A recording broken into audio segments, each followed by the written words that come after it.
बच्चों, नमस्कार। आज की हम इस क्लास में जो रैखिक प्रोग्रामिंग की जो एक्सरसाइज है 15.1 उसके जो क्वेश्चन शेष रह गए थे आज हम उनको हल कर रहे हैं। पिछली दो क्लासेस के वीडियो में हमने 1 से लेकर 6 तक क्वेश्चन हल कर चुके हैं। आज की हम इस क्लास में क्वेश्चन नंबर 7 से स्टार्ट कर रहे हैं। जो आज नए जुड़ रहे हैं बच्चे मेरे यूट्यूब चैनल से, उनको मैं कह दूं कि पहले आप मेरे चैनल को सब्सक्राइब कीजिए, ठीक है। तो देखो, कंटिन्यूटी अगर रखनी है तो आपको, तो देखो क्वेश्चन नंबर 7। क्वेश्चन नंबर 7 में क्या है? क्वेश्चन नंबर 7 में हमें कहा गया है कि निम्नतम और अधिकतम हमें मान ज्ञात करना है और हमारे पास यहाँ से उद्देश्य फलन दे रखे हैं और व्यवरोध दे रखे हैं। तो जो दिया गया है वो लिखता हूं मैं कहूंगा कि दिया गया है। यहां से देखें तो उद्देश्य फलन, ठीक है। उद्देश्य फलन में देखें तो z इक्वल टू मेरे पास यहां से गिवन है और वह गिवन है। यहां से देखें तो 5x प्लस दे रखा है 10y और व्यवरोध मेरे पास यहां से गिवन है और वह है यहां से x प्लस 2y और इज लेस देन इक्वल 120।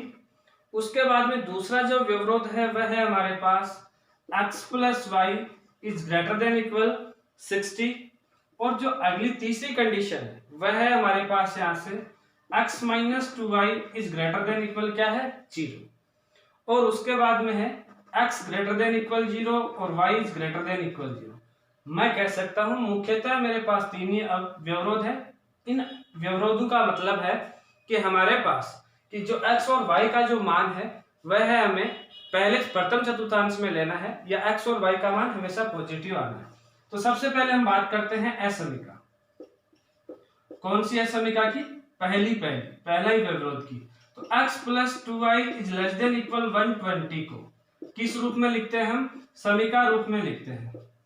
तो हम कहेंगे कि समीका रूप में लिखने पर, यदि मैं इसको समीका रूप में लिखता हूं तो समीका रूप में लिखने पर मेरे पास ये आता है x plus 2y equal to 120। अब मैं इसकी टेबल का निर्माण करता हूं ताकि हम आलेख खींच सके। ये हुआ x पॉइंट, ये y, x का मान 0 तो हमारे पास यहां से y की वैल्यू आई है 60 और यदि हम कहें कि y का मान 0 तो x का मान आ रहा है 120। अब हमें देखना है कि इस असमिका का हल क्षेत्र किसकी तरफ होता है। तो मैं कहूंगा कि जब असमिका में, यहां से हम ऐसा भी कह सकते हैं कि जब असमिका में x बराबर 0 व y बराबर 0 हो, तो यदि ये कंडीशन पाई जाती है तो हम यहां से देखते हैं हमारे पास आता है कि 0 plus 2 into 0 is less then 120 और यहां से आता है 0 इज लेस देन 120। अब ये बताओ कि ये जो स्टेटमेंट आया है हमारे पास, क्या ये ट्रू है या फॉल्स है? मैं देख पा रहा हूं कि 0 का मान हमेशा 120 से कम होता है, तो इसका मतलब ये स्टेटमेंट सत्य है। हम कहेंगे चूंकि कथन सत्य है इसलिए असमिका का हल क्षेत्र किसकी तरफ होगा? मूल बिंदु की ओर होगा, मूल बिंदु की ओर होगा। तो ये बात हुई हमारे पास पहली असमिका की। दूसरी असमिका में चलते हैं तो हम कहेंगे कि चूंकि असमिका या दूसरे व्यवरोध की बात करते हैं तो वह समीका रूप में दे रखा है और असमिका है हमारे पास x plus y is greater than equal 60 को समीका रूप में लिखने पर, हम इसको समीका रूप में लिखते हैं। तो समीका रूप में लिखने पर, यदि हम इसको समीका रूप में लिखते हैं तो समीका रूप में लिखने पर मेरे पास यहां से आता है x plus y is equal to 60। सबसे पहले हम इसकी टेबल का निर्माण करते हैं। यदि हम टेबल का निर्माण करते हैं तो हमारे पास यहां से आएगा x, यहां से y, यहां से मैं देखूं कि x का मान 0 तो y की वैल्यू 60 और y की वैल्यू यदि 0 है तो x का मान हमारे पास 60 आया। अब हमें इसका हल क्षेत्र देखना है। हल क्षेत्र की बात करते हैं तो हम कहेंगे कि जब असमिका में x बराबर 0 व y बराबर क्या हो? 0 हो, तो यदि ये दोनों कंडीशन पाई जाती है तो हम देखते हैं कि 0 plus 0 is greater than equal 60 और 0 इज ग्रेटर देन इक्वल क्या आया 60। अब बताओ मुझे कि क्या ये स्टेटमेंट ट्रू है? नहीं, हम कहेंगे कि चूंकि कथन असत्य है इसलिए असमीका का हल क्षेत्र किसकी तरफ होगा? मूल बिंदु के विपरीत दिशा में, मूल बिंदु के विपरीत दिशा में होगा, दिशा में होगा। ये हो गई बात दूसरी असमीका की। अब हम बात करते हैं तीसरी असमीका। यहां से सबसे पहले हम इसका टेबल का निर्माण करते हैं। तो मैं कहूंगा कि चूंकि असमीका x minus 2y is greater than equal 0 को समीका रूप में लिखने पर, अगर हम इसको समीका रूप में लिखते हैं तो समीका रूप में लिखने पर हमारे पास यहां से आता है कि x minus 2y equal to 0। अब हम इसके एक टेबल का निर्माण करते हैं। तो देखो टेबल का निर्माण करते हैं तो ये x ये y, यहाँ 0 रखा तो यहाँ भी 0। अगर मैं यहाँ देखो यहाँ से पॉइंट देखें तो 120 60 ये आ रहा है, तो मैं यहाँ 20 रख लेता हूँ कि 20 के हम मापांक लेंगे। तो यहाँ यदि हमारे पास x की वैल्यू 20 आ रही है या 40 ले सकते हैं। यदि हम कहें कि x की वैल्यू मेरे पास 40 है तो यहाँ से हमारे पास y की जो वैल्यू आ रही है वह आ रही है 20, ठीक है। और अगला पॉइंट यदि मैं लूँ तो x की वैल्यू यदि 60 है तो y की वैल्यू आ रही है मेरे पास 30। अब हम बात करते हैं इसके हल क्षेत्र की। अब मैं देख रहा हूं कि यहाँ इक्वल में क्या आ रहा है 0 आ रहा है, तो 0 आ रहा है तो हम x बराबर 0 और y बराबर 0 प्रूफ नहीं कर सकते। उस कंडीशन में हम देख रहे हैं कि 0 बराबर क्या आ रहा है 0 आ जाएगा। यहां से देखें तो 0 इज ग्रेटर देन इक्वल क्या आ रहा है 0, तो वो हम नहीं कह सकते कि स्टेटमेंट ट्रू है या फॉल्स है। तो उस कंडीशन में हम ये भी देख रहे हैं कि ये जो इस समीका का जो आलेख है वो मूल बिंदु से गुजरेगा, तो हम ये भी नहीं कह सकते कि ये मूल बिंदु की तरफ होगा, क्योंकि जब आलेख ही मूल बिंदु से गुजरता है तो हम ये नहीं कह पा सकते हैं वहां कि उसका हल क्षेत्र मूल बिंदु की तरफ होगा या उसकी विपरीत दिशा में होगा। तो हम यहाँ से वही कहानी करिए कि हमें इस स्टेटमेंट को ट्रू करना है। कौन सी को? असमीका वाले स्टेटमेंट को। यदि ट्रू करना है तो इसका मतलब हमें सत्य प्रूफ करना है। सत्य प्रूफ करना है तो हम यहाँ से देख रहे हैं कि ये हमेशा ट्रू कब होगा? जब x का मान बड़ा होगा किससे? y से, y के दुगुने से, तभी ये स्टेटमेंट प्रूफ होगा।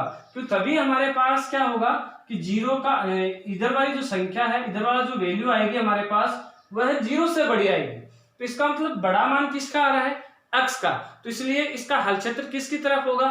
x अक्ष की ओर। तो हम कहेंगे और असमीका का हल क्षेत्र x अक्ष की ओर होगा।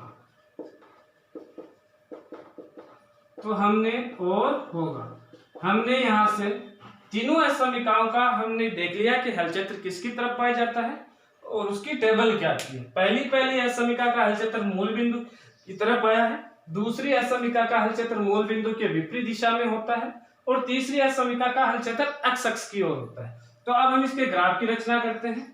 यदि मैं यहाँ से इसके ग्राफ की रचना करूं तो देखो ग्राफ की रचना, ये टेबल हमें जरूरत पड़ेगी तो हम इसको रख लेते हैं x 0 और 120, ठीक है। ये भी ध्यान रखना है पहली वाली असमीका है इस टेबल की, इसका हल क्षेत्र मूल बिंदु की तरफ आ रहा है क्योंकि मैं इसको मिटाने जा रहा हूं, ठीक है। तो देखो यहां से अब हम ग्राफ की रचना करते हैं। ये वह हमारे पास x एक्सिस और ये वह हमारे पास यहां से y एक्सिस, और हम देख रहे हैं कि ये हमारे पास मूल बिंदु हो। मैं यहां से मापांक लूं तो मापांक 20 का ले लूं ताकि हमारे पास छोटा रहे। यहां से 20, यहां से हमारे पास 40, यहां से 60, यहां से 80, यहां से 100, यहां 120 और 140 और 160 आगे तक कर सकते हो। यहाँ 20, यहाँ फिर हमारे पास 40, यहाँ से 60, यहाँ से 80 और यहाँ से 100, और ये हमारे पास मूल बिंदु O है, ठीक है। अब हम बात करते हैं पहले टेबल से। x का मान 0 तो y की वैल्यू आ रही 60, पॉइंट हुआ हमारे पास ये, दूसरा 120 और 0 पॉइंट हुआ ये। हम इसको मिलाते हुए एक रेखा खींचते हैं तो वह रेखा इस प्रकार से खींची जाती है आलेख। ठीक है, अब इसका हल क्षेत्र किसकी तरफ है? इसका हल क्षेत्र मूल बिंदु की तरफ है। तो ये हमारे पास मूल बिंदु की तरफ हमने इसका हल क्षेत्र कर दिया। अब हम बात करते हैं दूसरी टेबल से। दूसरी टेबल में x की वैल्यू 0, y की वैल्यू 60, पॉइंट हमारे पास यही रहा। अगला x का मान 60, y की वैल्यू 0, पॉइंट हमारे पास ये रहा। इसको मिलाते हुए हम रेखा खींचते हैं तो इस प्रकार से एक रेखा गुजरती है। इसका हल क्षेत्र किसकी तरफ है? मूल बिंदु के विपरीत दिशा। तो ये हो गया मूल बिंदु के विपरीत दिशा। अगली वाली जो कहानी है वह x y 0 0 40 20 60 और क्या है 30। तो यहां से मूल पहला पॉइंट हमारे पास ये आ गया, दूसरा पॉइंट x की वैल्यू 40 तो y की वैल्यू हमारे पास 20 आ गई। ठीक है, जैसे मान लेते हैं कि यहाँ हमारे पास कोई बिंदु आता है, जैसे हमारे पास ये बिंदु आ चुका है यहां से इस रेखा। ठीक है, और इसको मिलाते हुए हम रेखा खींचते हैं। दूसरी एक पॉइंट और है 60 और 30, 60 यहाँ है 30 यहाँ है, तो यहाँ भी हमारे पास एक और पॉइंट आ रहा है और वह भी रेखा पे आ रहा है। ठीक है, इनको मिलाते हुए हम रेखा खींचते हैं। तो ये 3 पॉइंट आए, इन तीनों पॉइंटों को मिलाते हुए यदि हम रेखा खींचे तो हमारे पास रेखा इस प्रकार से गुजरती है। ठीक है, ये पॉइंट है हमारे पास 20 20 और ये पॉइंट है हमारे पास नहीं, ये पॉइंट है हमारे पास 40 60 और ये पॉइंट है हमारे पास 60 30। अब इस असमिका का हल क्षेत्र देखें तो किसकी ओर है? एक्स अक्ष। एक्स अक्ष ये है, इसका हल क्षेत्र इस साइड की तरफ है। अब हम देख रहे हैं कि इनका उभयनिष्ठ क्षेत्र कौन सा आया? इस रेखा का इधर था, इस ये जो वाली ऊपर वाली रेखा इसका नीचे, इसका इधर। तो उभयनिष्ठ हल क्षेत्र हमारे पास ये भाग है जिसको मैं डार्क एरिया कर रहा हूं, जिसको हम क्या बोलेंगे? सुसंगत हल क्षेत्र बोलेंगे। ये कौन आया? सुसंगत हल क्षेत्र। अब हम बात करते हैं इस सुसंगत हल क्षेत्र के पॉइंटों की, कौन ये बिंदु की। तो पहला पॉइंट ए को यहां से मानूं तो इसकी वैल्यू है 60 0। दूसरा इसको माने बी तो इसकी वैल्यू हमारे पास 120 0। और यहां से हम सी पॉइंट मानते हैं, इसके निर्देशांक हमें देखने हैं। ठीक है, और उसके बाद यहां से यदि मैं इसको डी पॉइंट मानता हूं, इसको हटा देता हूं थोड़ा सा, और यहां से यदि हम डी पॉइंट माने तो इसके निर्देशांक क्या है। अब देखो यदि आप इसको ग्राफ में खींचे हुए तो आपके पास अपने आप पॉइंटों का पता चल जाएगा। फिर भी मैं बताऊं तो यहाँ से हमारे पास जो पॉइंट आ रहे हैं वह आ रहा है यहाँ से यही पॉइंट कि 60 30, और यहाँ से हमारे पास जो पॉइंट आ रहा है वो आ रहा है 40 20। ठीक है, अब हम इसकी सहायता से स्तंभ की गणना कर सकते हैं। स्तंभ की जो गणना है वो किस प्रकार से करेंगे? देखो बच्चों, अच्छा क्वेश्चन है, इंपॉर्टेंट क्वेश्चन है, ध्यान रखो।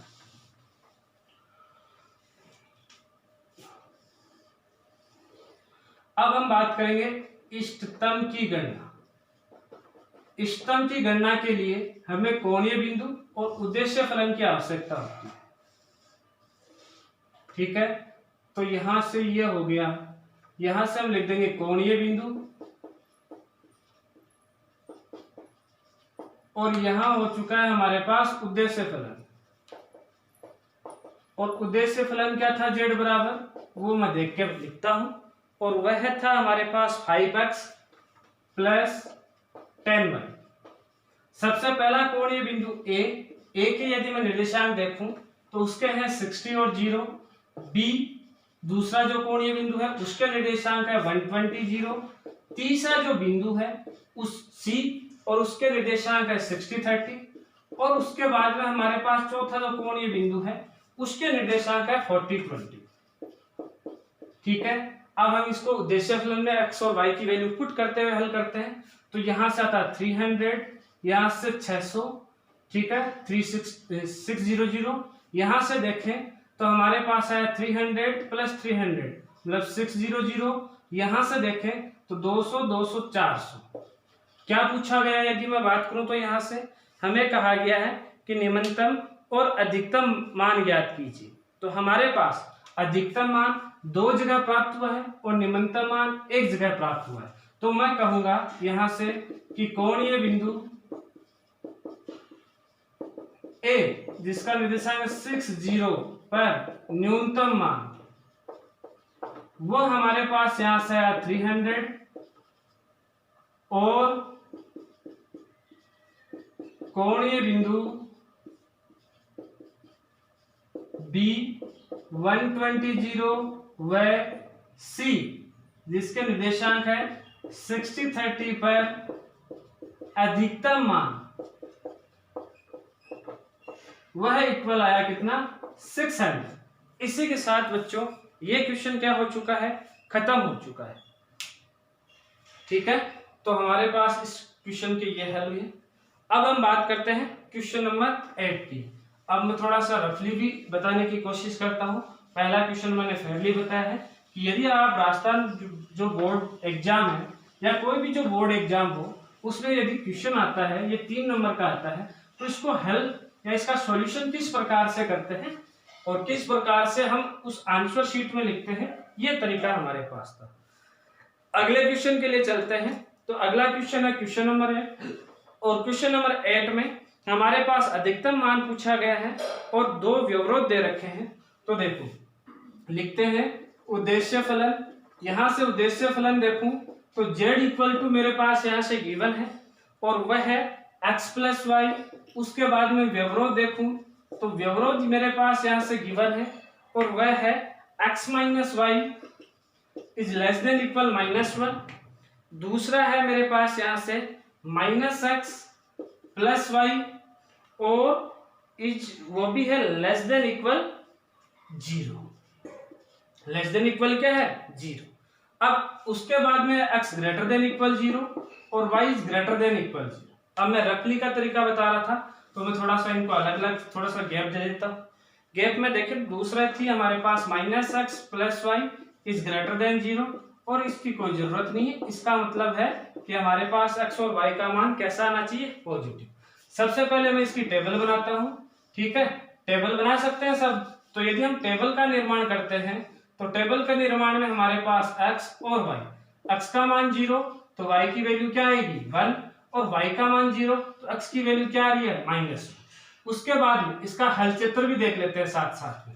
इसका हलचेत्र देखें तो यहाँ 0 रखें, यहाँ 0 रखें। 0 इज लेस देन इक्वल -1। क्या ये ट्रू है? नहीं। क्यों नहीं है? क्योंकि 0 का मान -1 से बड़ा होता है। तो इसका मतलब इसकी असमीका का हलचेत्र किसकी तरफ होगा? मूल बिंदु के विपरीत। तो हम यहाँ लिख देंगे विपरीत दिशा में, विपरीत दिशा। ये हलचेत्र की बात है, ये इसकी टेबल की बात है। अब हम इसकी टेबल बनाते हैं।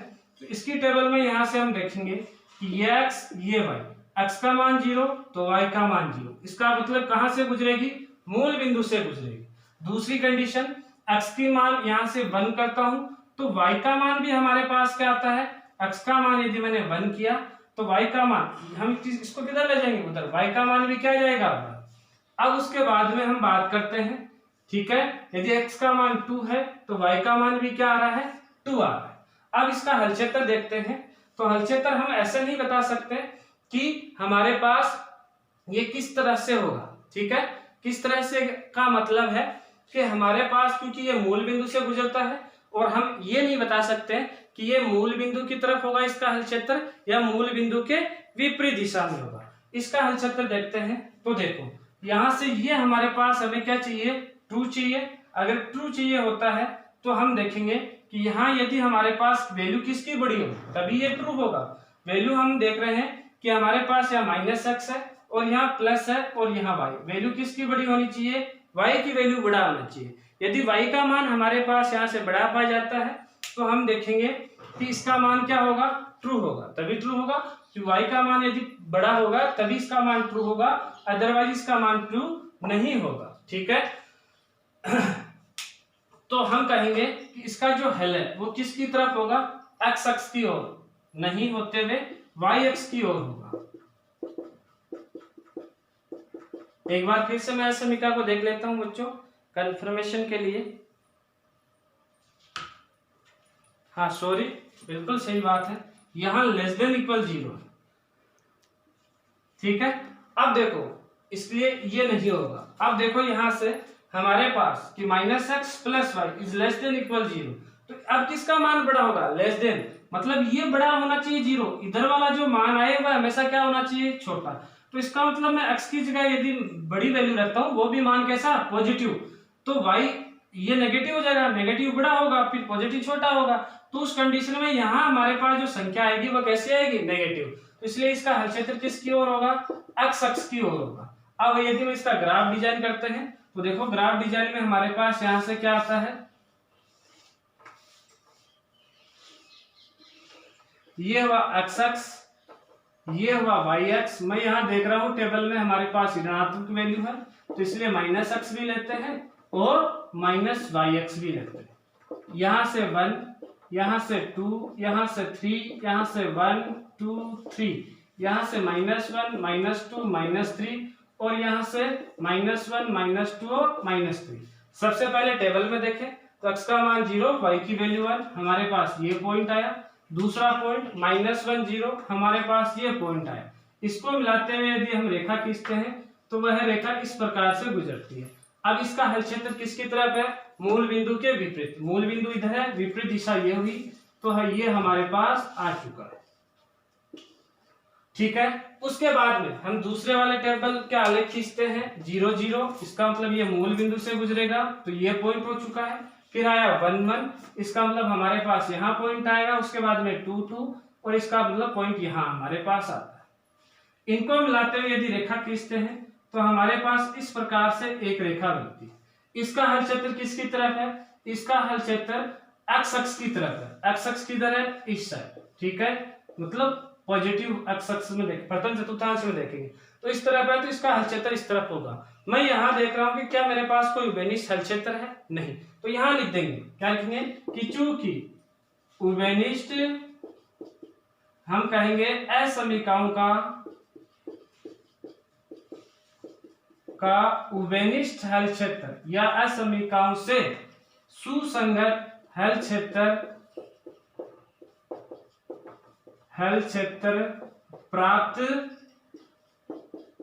नहीं होता है, इसलिए हम न्यूनतम और अधिकतम मान प्राप्त नहीं कर सकते। क्या पूछा गया इसमें, अधिकतम, तो हम कहेंगे कि इसलिए अधिकतम मान प्राप्त नहीं कर सकते हैं। इसी के साथ ये क्वेश्चन क्या हो गया, हल हो चुका है। अब हम बात करते हैं अगले क्वेश्चन की। क्वेश्चन नंबर कौन सा है, 9। क्वेश्चन नंबर 9 में हमारे पास निम्नतम मान के लिए पूछा है, तो देखते हैं कैसे हम इसको हल करते हैं। तो देखो क्वेश्चन नंबर 9 में वही रपली वाला तरीका चलेगा। यहां से यदि मैं देखूं तो मेरे पास है उद्देश्य फलन, और उद्देश्य फलन में z बराबर, डायरेक्ट लिख रहा हूं, z बराबर दे रखा है यहाँ से 3x + 2y, और उसके बाद में है व्यवरोध। ये व्यवरोध की बात करते हैं तो हमारे पास यहाँ से वही दो व्यवरोध दे रखे हैं, x + y > 8, और दूसरा हमारे पास गिवन है 3x, यहाँ थोड़ा सा नीचे लिख लेते हैं, 3x + 5y, और वह है <= 15। ठीक है, और उसके बाद में x > 0 और y > 0। इनका मतलब है जो भी सुसंगत हल क्षेत्र आता है वह प्रथम चतुर्थांश में लेना। सबसे पहले हम इसकी टेबल बनाते हैं। यदि मैं इसकी टेबल का निर्माण करता हूं तो ये x हुआ, ये y हुआ। हम कहेंगे x का मान 0, तो y का मान आता है 8, y का मान 0, तो x का मान आता है 8।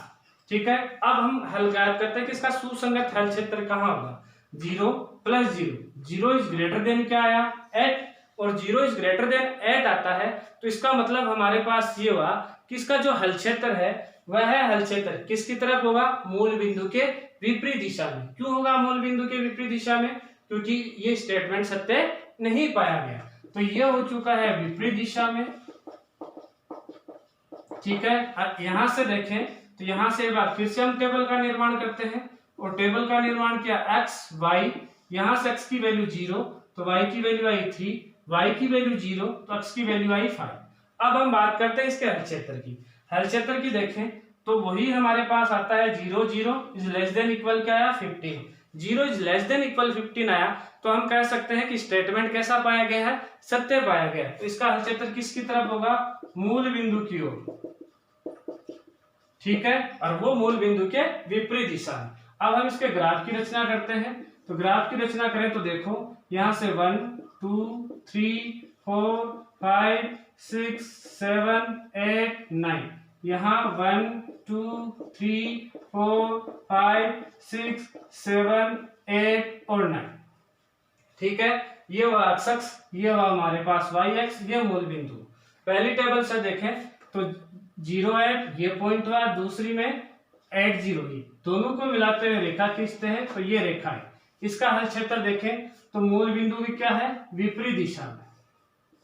ठीक है, दूसरी टेबल को देखें तो यहां से हमारे पास है 0 3 ये पॉइंट, उसके बाद में है 5 0 तो ये पॉइंट, इनको मिलाते हुए रेखा खींचते हैं तो हमारे पास ये रेखा आती है। इसका हल क्षेत्र किसकी तरफ है, मूल बिंदु की ओर।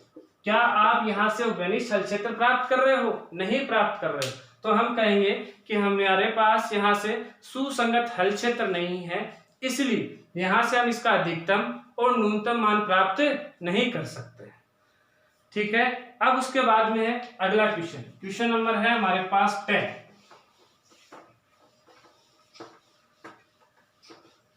देखो क्वेश्चन नंबर 10, वही रफली बात मैं यहां से फिर से करता हूं, आपको फेयरली काम करना है। क्वेश्चन नंबर 10 की बात करें तो हमारे पास उद्देश्य फलन दे रखा है, z इक्वल टू दे रखा है -x, यहां से देखें तो -x और प्लस दे रखा है 2y। पहला जो व्यवरोध है वह है x is greater than equal 3, तो हम इसका डायरेक्ट कर सकते हैं। दूसरा है x प्लस वाई, और वहां से दे रखा है ग्रेटर देन इक्वल क्या दे रखा है 5। और तीसरा जो व्यवरोध है वह है x plus 2y is greater than equal क्या है 60। यहां से इसका मतलब है x बराबर 3, एक रेखा खींची जाएगी yx के समांतर, और उसका मान कितना 3 से बड़ा है, 3 से बड़ा है तो वह x अक्ष की तरफ हो जाएगा। ठीक है, उसके बाद यहां से देखें तो यहां से हम एक टेबल का निर्माण करते हैं, और टेबल का निर्माण करते हैं तो यहां से टेबल के निर्माण में हम देखेंगे क्या आता है। यहां से टेबल के निर्माण में, टेबल का जो निर्माण कर रहे थे हमारे पास यहां से आया x, यहां से हमारे पास वैल्यू आई y, x की वैल्यू यदि मैं 0 लूं तो y का मान हमारे पास आता है 5, y का मान यदि हम 0 लेते हैं तो x का मान आता है 5। अब इसका हल क्षेत्र देखें तो 0 प्लस 0 क्या हो गया हमारे पास 0, और 0 इज ग्रेटर देन इक्वल क्या पाया गया है 5। इसका मतलब क्या हुआ, कथन कैसा पाया गया, असत्य, असत्य पाया गया, तो यहाँ क्या होगा विपरीत दिशा, मूल बिंदु के विपरीत दिशा। अब हम बात करते हैं इसकी, यदि मैं यहां से देखूं तो यहां भी हम क्या लेते हैं, वही x और y का मान लेते हैं। यहाँ x यहाँ y, x बराबर 0 तो y की वैल्यू आती है 3, y का मान 0, x का मान आता है हमारे पास यहाँ से 6। अब इसकी दिशा की बात करते हैं कि हल क्षेत्र की दिशा किस तरफ होती है, तो देखो 0 plus 0 is greater than equal 6, तो वो एक बार फिर से क्या पाया गया, स्टेटमेंट फॉल्स पाया गया। तो हम कहेंगे कि यहाँ भी हमारे पास दिशा है वो किसकी तरफ होगी, विपरीत दिशा में होगी। अब मैं यहाँ से इसका निर्माण करता हूँ ग्राफ का, तो ग्राफ का निर्माण करते हैं तो हमारे पास यहाँ से आता है कि ये मूल बिंदु O, ये 1, ये 2, ये 3, ये 4, ये 5, ये 6, ये 7, ये x अक्ष की बात हो रही है। ठीक है, y अक्ष पर देखें 1 2 3 4 5 6 7, ये हमारे पास हम बात कर रहे थे y अक्ष। सबसे पहले पॉइंट देखें 0 5 हमारे पास ये पॉइंट आया, दूसरा 5 0 ये पॉइंट आया, इन दोनों को मिलाते हुए हम रेखा खींची तो हमारे पास ये रेखा है, और इस रेखा का हल क्षेत्र हमारे पास मूल बिंदु के विपरीत दिशा में ये आ चुका है। ठीक है, अब हम बात करते हैं अगले पॉइंट की, x की वैल्यू 0 y की वैल्यू 3, हमारे पास ये पॉइंट आया, और उसके बाद x की वैल्यू 6 y की वैल्यू 0, हमारे पास ये पॉइंट आया। इन दोनों को मिलाते हुए हम यदि रेखा खींचते हैं तो हमारे पास रेखा ये आई, और इसका हल क्षेत्र देखें तो ये भी कहाँ है, विपरीत दिशा। ठीक है, अब यदि मैं यहाँ से इसका वेनिष्ठ हल क्षेत्र देखूं तो मैं थोड़ा सा डार्क लाइन से वो कर रहा हूं इसका वेनिष्ठ हल क्षेत्र को, तो हमारे पास ये आ चुका है, ये इधर वाला भाग जो अनंत की ओर जा रहा है। ठीक है, अब यहां से देखें कि हमें पूछा गया है, न्यूनतम पूछा गया है तो हम इसको आगे थोड़ा सा हल करने की कोशिश करते हैं। अधिकतम पूछा गया है तो मैंने पहले भी बताया है कि अधिकतम वैल्यू अनंत की ओर जा रही है तो हम इसको ज्ञात ही नहीं कर सकते हैं परिबद्ध क्षेत्र में। तो यदि हम यहाँ से देखें तो हमसे पूछा गया है कि इसका अधिकतम मान ज्ञात कीजिए। तो हम डायरेक्ट ऐसे लिख देंगे कि किचू की सुसंगत हल क्षेत्र क्या है, बताओ जरा? अपरिबद्ध है, इसलिए अधिकतम मान ज्ञात करना संभव नहीं है। मान ज्ञात करना संभव नहीं है। तो इसी के साथ हमारे पास ये क्वेश्चन खत्म हो चुके हैं और इसी के साथ एक्सरसाइज 15.1 भी खत्म हो चुकी है। बच्चों, आप मेरे YouTube channel Rakesh Sharma maths अड्डा को आप शेयर कीजिए ज़्यादा से ज़्यादा अपने दोस्तों के साथ, सब्सक्राइब कीजिए, अपने दोस्तों को कहें कि सब्सक्राइब करें और ज़्यादा से ज़्यादा लाइक और कमेंट बॉक्स में कमेंट डालिए यदि आपके कोई प्रॉब्लम आती है। धन्यवाद।